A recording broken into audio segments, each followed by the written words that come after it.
This place reminds me of that miniature golf course in town, Connor said. Not the one by us, but the really legit one across town where all the rich kids live.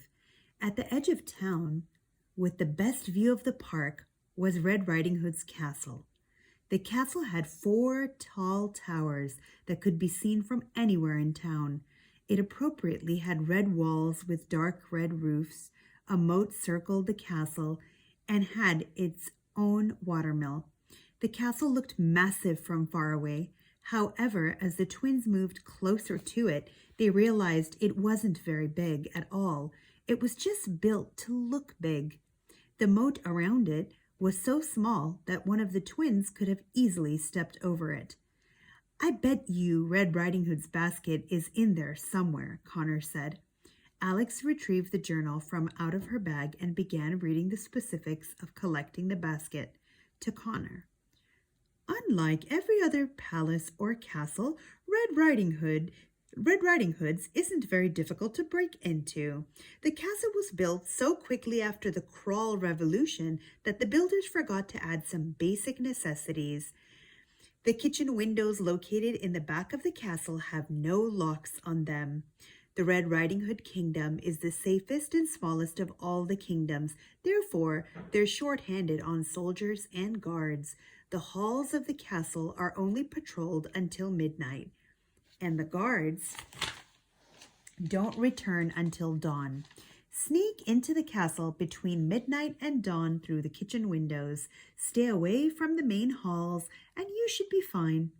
Queen Red Riding Hood has a special room in her chambers devoted to all the baskets she's acquired and been given over the years. Find this room and you'll find her very first basket, the one she took with her to her grandmother's house all those years ago. You don't need to collect the whole basket, just a small chunk of the tree bark that surrounds the rim. It should be easy to identify as there is already a chunk of the tree bark missing from when I collected it. And I was just hoping we could ring the doorbell and ask for it, Connor said. Alex looked up at all the towers and windows. She wondered which window belonged to the room they would find the basket in. And as she looked up at the castle, something else entirely caught her eye. "Look over there," Alex said and pointed to the sky. Connor turned to look in the direction she was pointing. Sticking straight up into the air 100 feet or so was an enormous beanstalk. "That must be Jack's beanstalk," Alex said. "Are you thinking what I'm thinking?"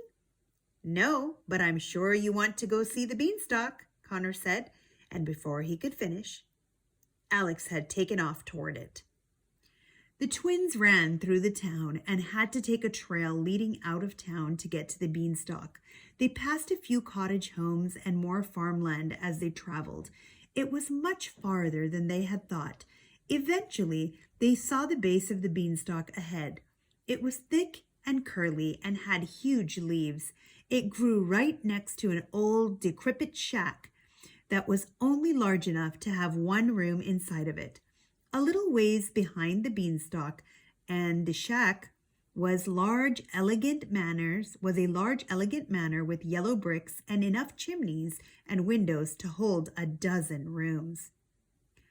"Which one of those is Jack's house?" Connor asked as they approached the beanstalk.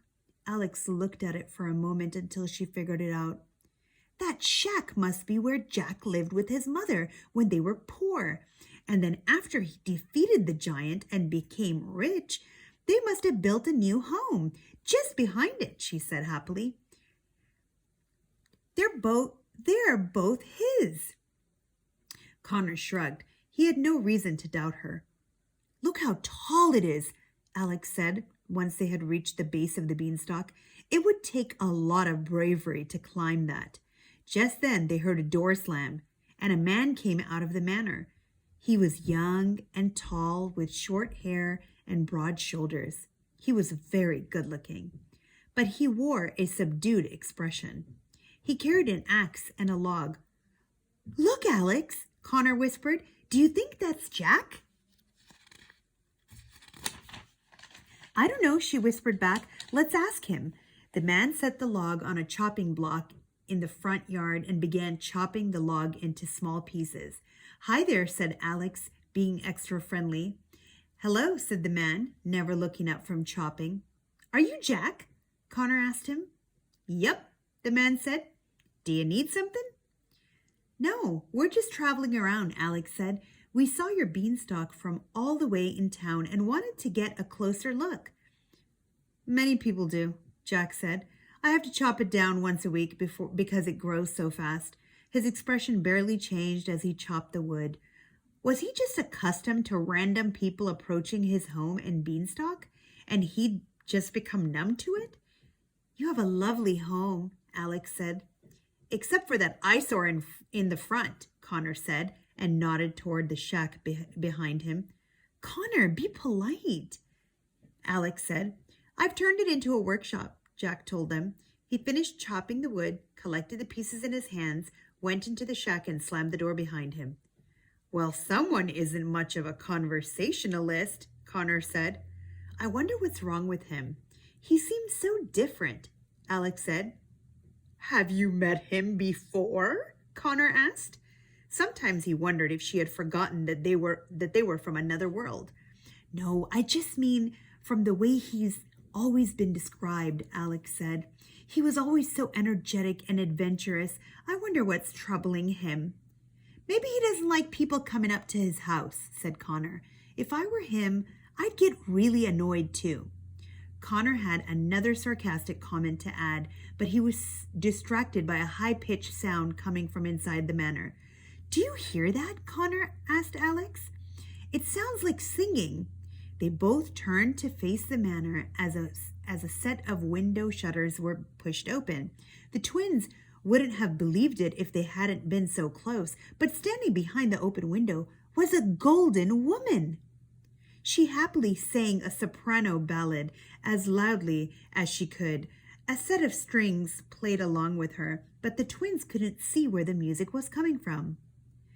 Oh, the day is here, and so am I, to wistfully dream of birds that fly.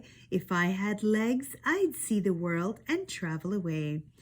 But I'm only a harp, and this window is where I shall stay.